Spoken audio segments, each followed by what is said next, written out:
जो इल्म हक का पता न बताए वो इल्म है ही नहीं, जहालत है। क्या कहने हैं, क्या कहने हैं? अगर एक कलेक्टर से शहर का करप्शन खत्म होने की बजाय बढ़ रहा है तो वो आलिम नहीं, जाहिल है। अल्लाह अल्लाह अल्लाह। शेख अब्दुल कादिर दरस्तुल इल्म में पढ़ा, इसका मतलब ये हुआ कि ललवारा में गौस कब पैदा होगा, जब वो पढ़ेंगे। क्या कहने हैं, क्या कहने हैं? गौर कीजिएगा, दूर कहीं जाने की जरूरत, हम और आप है बस, हमारा गांव है बस। ललवारा में गौस पैदा होगा कब, जब वो पढ़ेंगे। पढ़ेंगे कैसे? माँ बाप कहेंगे पढ़ने के लिए, जी जी। और माँ बाप जो बोले, बहुत पहले मैंने एक तकरीर की थी कि जो बच्चा पैदाइशी बहरा होता है वो पैदाइशी गूंगा भी होता है। अल्लाह अल्लाह अल्लाह। नोट किया क्यों? क्योंकि कानों के रास्ते से अलिफ बा ता सा जीम हा खा दाल दाल जाता है, तब वो जुबान से प्रोनाउंस करता है अलिफ बा ता सा जीम हा खा। अल्लाह अल्लाह। ज़हन एक डायरी है, कान से जो वर्ड्स वोकेबुलरी जाएंगे वो डायरी में लिखाएंगे, वही जुबान से प्रोनाउंस करते हैं। क्या वजह है कि आपसे अगर मैं ये कहूं please give me one glass water, और आपने कभी सुना ही नहीं हो इंग्लिश, तो आप मुझे पानी नहीं दे सकते, जबकि ये वर्ड्स हैं मगर आपने कानों से सुना नहीं, इसलिए आपको समझ में नहीं आता। इसका मतलब ये हुआ जो इंसान सुनता है वही बोलता है। अब माँ बाप जो बोलेंगे बच्चा की डायरी पर वही नोट होगा, और माँ ने अगर बच्चा पेठी से, माँ ने अगर गाली दिया बच्चा ने गाली नोट कर लिया ज़हन में, माँ ने अगर गंदे अल्फाज का इस्तेमाल किया बच्चा ने गंदे अल्फाज नोट कर लिया दिमाग में, और माँ अगर आटा गूंद रही है, और बहुत आसान है मोबाइल पे लगा लिया उवैस रजा कादरी कलाम आला हजरत दर बापे गौसे आजम, अब ये यूट्यूब बोलेगा क्या दबे जिस पे हिमायत का हो पंजा तेरा, शेर को खतरे में लाता नहीं कुत्ता। माँ आटा गूंद रही थी, बच्चा पेट में, माँ के कानों के रास्ते बच्चे के कान में घुसा और जहन की डायरी पे लिखाया।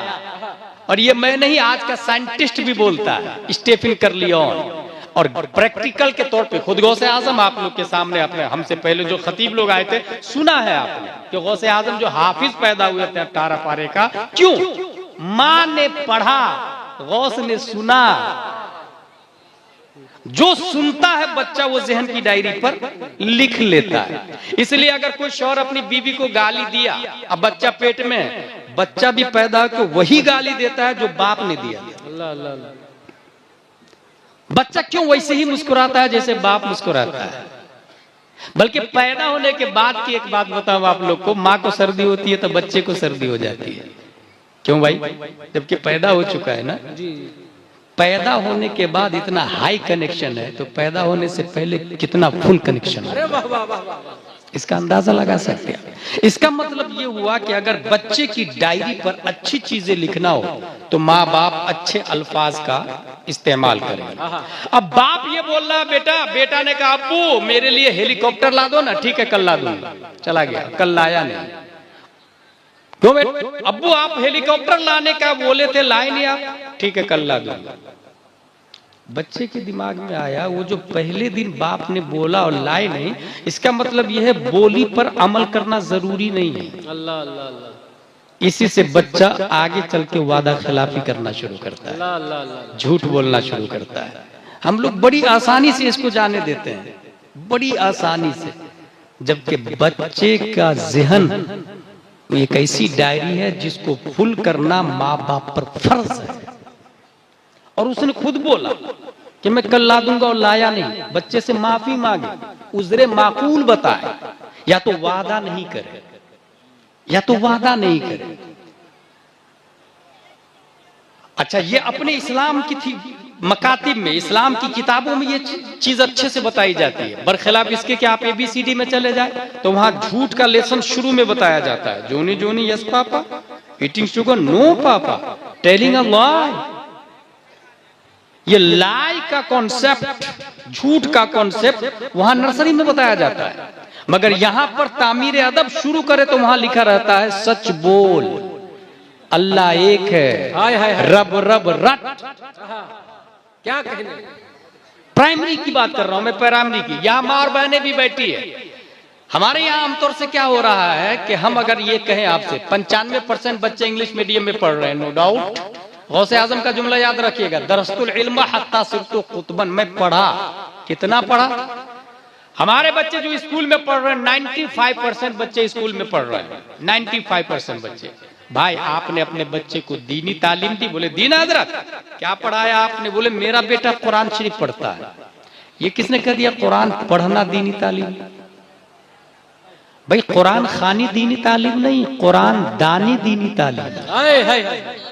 कुरान पढ़ने का नाम दीनी तालीम नहीं है, हमारे उलमा ये नहीं कहते। कुरान समझने का नाम दीनी तालीम।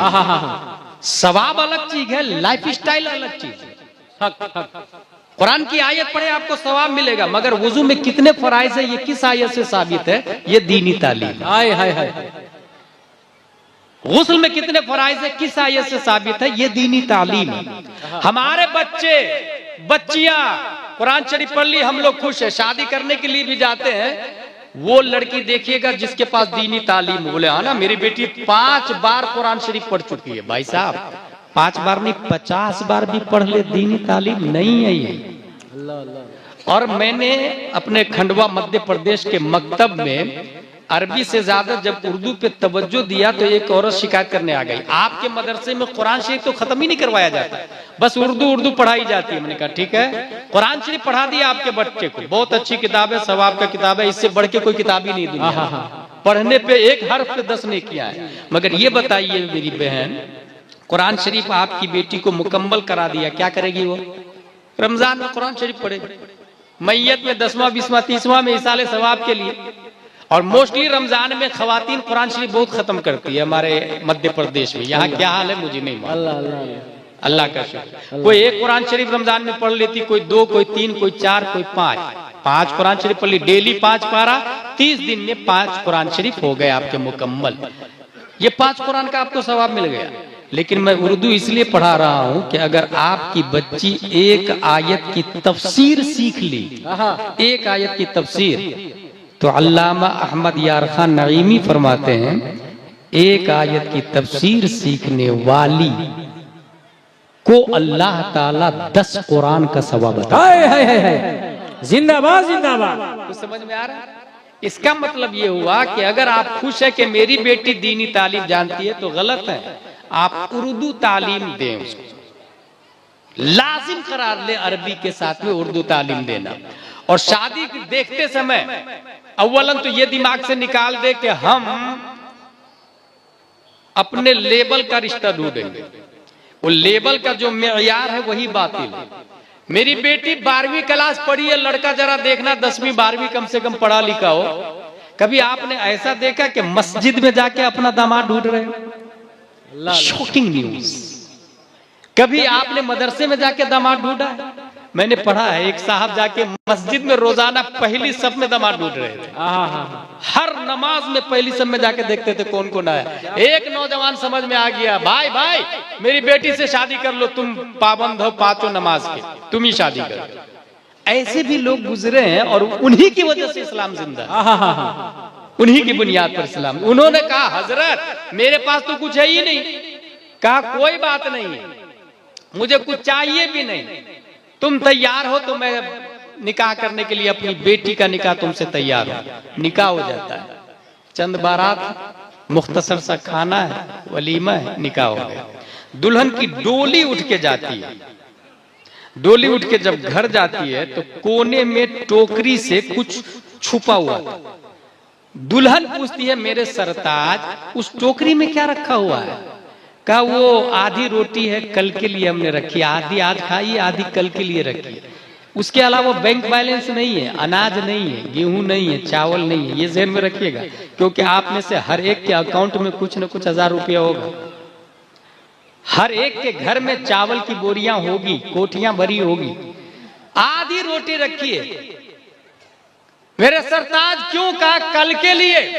खातून बोलती है मेरी डोली को फौरन उठाई जाए। का वजह यह है कि आपने कल के लिए आधी रोटी बचा के रखी। आपसे ज्यादा मजबूत ईमान तो परिंदों का है जो आज खाता है और कल पर रब के लिए भरोसा करता है। रब कदीर पर उसका ईमान इतना मजबूत है कि उस परिंदे को पता है, कौवा हो, कबूतर हो, बाज हो, शकरा हो, चील हो, हर एक परिंदा जानता है जो अल्लाह आज जिंदा है वो कल भी जिंदा रहेगा। जो अल्लाह आज रज़ाक है वो कल भी रज़ाक रहेगा। जो अल्लाह आज राज़िक है वो कल भी राज़िक रहेगा। जिस अल्लाह ने हमें आज खिलाया है वो कल भी खिलाएगा। और जिस मर्द का ईमान एक परिंदा से भी कमजोर हो, मेरी डोली उस मर्द के घर में नहीं रहेगी। इसलिए डोली को उठा ली जाए। तौहीद और रिसालत के शहदाइयों, बात समझ में आ गई। अगर माँ इतनी नेक हो और मुत्तकी परहेजगार हो और बाप ऐसा हो कि एक एप्पल, एक सेब खा ले तो माफी मांगने के लिए कई मील चले, एप्पल वाले को ढूंढे और उससे माफी मांगे, बाप वैसा हो, माँ ऐसी हो, तब जो बच्चा पैदा होता है दुनिया उसी को गौसे आजम के नाम से याद। नारे तकबीर, नारे रिसालत, मसलके आला हज़रत, शाने गौसे आदम, खलीफे ताजुल शरिया, सुहेले मिल्लत, दरस्तुल इल्म। मैं पढ़ा, कितना पढ़ा, पढ़ते पढ़ते पढ़ते मैं कुतुब बन गया। इसका मतलब ये हुआ कोई कुतुब बगैर इल्म के नहीं बन सकता। क्या बात है, क्या बात है। वली होने के लिए आलिम होना लाजिम है। जो आलिम नहीं वो वली नहीं। और उसकी वजह यह है कि जो आलिम होगा वो हलाल और हराम की तमीज समझेगा। हक है, हक है। इस्लाम पर होने वाले अटैक का डिफेंस करेगा। जिस जमाने में मेरी वो क्लिप बहुत ज्यादा वायरल हो रही थी कि जो आलिम नहीं वो तकरीर नहीं कर सकता, और 3-4 लोग का नाम भी लिया था, वो आप लोग को पता है, तो मेरे पास फोन आया, उसको जरा तवज्जो से सुने। आपने मेरा नाम लिया? बोले हाँ लिया। आपको कैसे पता कि मैं आलिम नहीं हूं? मैंने कहा आपकी तकरीरों से जाहिर है। अल्लाह अल्लाह। आपने कौन सी मेरी तकरीर सुनी जिससे पता चला मैं आलिम नहीं हूं? मैंने कहा बंगाल में आप तकरीर कर रहे थे, मैं भी मौजूद था। तकरीर में आपने ये कहा कि माँ बाप की ताजीम मुकद्दम है उलमा मशाइख की ताजीम पर। क्या कहा खतीब साहब ने? माँ बाप की ताजीम पहले, उलमा मशाइख की ताजीम बाद में। मैंने कहा ये फतावा रज़विया के खिलाफ बोला। अल्लाह अल्लाह अल्लाह। फतावा रज़विया शरीफ में लिखा है उलमा मशाइख की ताजीम पहले, क्योंकि वो रूह के मुरब्बी हैं, वो ईमान के मुहाफिज। इसका मतलब यह है कि आप पढ़े लिखे नहीं। आलिम किसको कहते हैं? दूसरा सवाल उसका। फोनी पर आलिम बहुत तेवर में बात कर रहे थे। आलिम किसको कहते हैं? मैंने कहा वो जो जरूरत के मसाइल खुद बगैर किसी की मदद के किताबों से निकाल ले। फतावा रज़विया शरीफ ने कहा कि वो आलिम है। कहा पूछो क्या पूछना चाहते हो? मैंने कहा वेरी गुड, बताएं। वुजू में 4 फराइज है, चेहरा धोना, हाथ धोना, मसा करना, पांव धोना। जैद ये कहता है कि मैं दोनों हाथ की फर्जियत को नहीं मानता, एक ही हाथ फर्ज है, दूसरा फर्ज नहीं मानता मैं। आप बताइए वो जैद काफिर होगा, मुशरिक होगा, फासिक होगा या कुछ भी नहीं? उसकी जमीन खसक गई है। बहुत अदब से सवाल किया मैं। क्या बात है? मैंने कहा बताएं भाई, आप पूछ रहे ना, पूछो क्या पूछना चाहते हो बताएं। एक हाथ की फर्जियत को मानता है, कहता है एक हाथ फर्ज है। जैसे फगसिलु वुजूहकुम, चेहरा धो, वुजू में यही होता है ना, फगसिलु वुजूहकुम वयदीकुम इलल मराफिक, हाथ धो। तो वुजूह कहा, चेहरा धो, तो एक ही चेहरा धोता है कि सबका चेहरा धोता है? तो ग्रामर के हिसाब से एक ही हाथ धोना फर्ज है, दूसरे हाथ की फर्जियत का इनकार करता है। वो क्या होगा? का वो तो बाद में बताऊंगा, लेकिन मैंने कहा बाद में नहीं, अब भी चैलेंज किया आपने ना, बाद में नहीं अब भी बता। कहा वो छोड़ो बाद में बताऊंगा, आइंदा तुमने मेरा नाम लिया तो तुम्हारी खैरियत बिगाड़ दूंगा। यही जो तेवर था। नातीज ने कहा कि आइंदा मेरी मौजूदगी में आपने तकरीर की तो मैं तरदीद करूंगा, जो करना होगा कर लेना। हाय हाय हाय, जिंदाबाद जिंदाबाद। ये बोल के फोन रख दिया। अब उसके मुरीद का फोन आया, आपने मेरे पीर साहब को गैर आलिम कहा। मैंने कहा आपको कैसे पता मेरे पीर साहब आलिम नहीं? मैंने कहा फला फला ये तकरीर है, इसका मतलब वो आलिम नहीं। मुझे लगता है वो आलिम है, मुरीद बोल रहे। मैंने कहा आपको कैसे लगता? अब सुने, आपको हैरत होगी। उन्होंने कहा कि मेरे हजरत तकरीर कर रहे थे कि माँ और बहनों के सर से जालिम ओढ़नी खींच ले तो माँ और बहनों को चाहिए कि बालों से चेहरा को छुपा ले। कितनी अच्छी बात बताई मेरे पीर साहब ने, इसका मतलब वो आलिम है। मैंने कहा यही तकरीर बता रही है कि वो आलिम नहीं है। कहा कैसे? मैंने कहा चेहरा छुपाना फर्ज है ही नहीं, बाल छुपाना फर्ज है। अल्लाह अल्लाह अल्लाह। बाल फर्ज है, बाल की स्याही चमके तो नमाज बातिल हो जाती है, और नमाज में चेहरा खोलना औरत पर भी वाजिब है। क्या कहने हैं, क्या कहने हैं? क्यों वली के लिए आलिम होना क्यों जरूरी है? खतीब के लिए आलिम होना क्यों जरूरी है? कब इस्लाम को डुबो देगा उसे पता ही नहीं चलेगा, हक हक। कब इस्लाम को तबाह बर्बाद कर देगा उसे पता ही नहीं चलेगा। और अल्लाह का शुक्र है कि खल्लाक़े दो आलम ने प्यारे मुस्तफ़ा सल्लल्लाहु अलैहि वसल्लम को जलवागर किया, और हमारे नबी ने जाते जाते जाते अपनी प्रॉपर्टी इल्म को बताया और अपना वारिस उलमा को बताया। हाय हाय हाय। कयामत तक के उलमाए किराम हुजूर सल्लल्लाहु तआला अलैहि वसल्लम के वारिस रहेंगे, याद रखिएगा। अल्हम्दुलिल्लाह जितने सादात एज़ाम हैं सब सर के ताज हैं, काबिल ताज़ीम है, मिन हैसो हुआ काबिल ताज़ीम है, लेकिन इत्तिबा सैयद की नहीं की जाएगी, इत्तिबा आलिम की जाएगी। मसला सैयद से नहीं पूछा जाएगा, मसला आलिम से पूछा जाएगा। और अगर सैयद आलिम हो तो फिर कई जिहतों से काबिल ताज़ीम भी है, वो काबिल इत्तिबा भी हो। अल्हम्दुलिल्लाह हमारे दरमियान जो हुजूर सुहैल मियां दामजिल्लहु अलैना तशरीफ ला रहे हैं, वो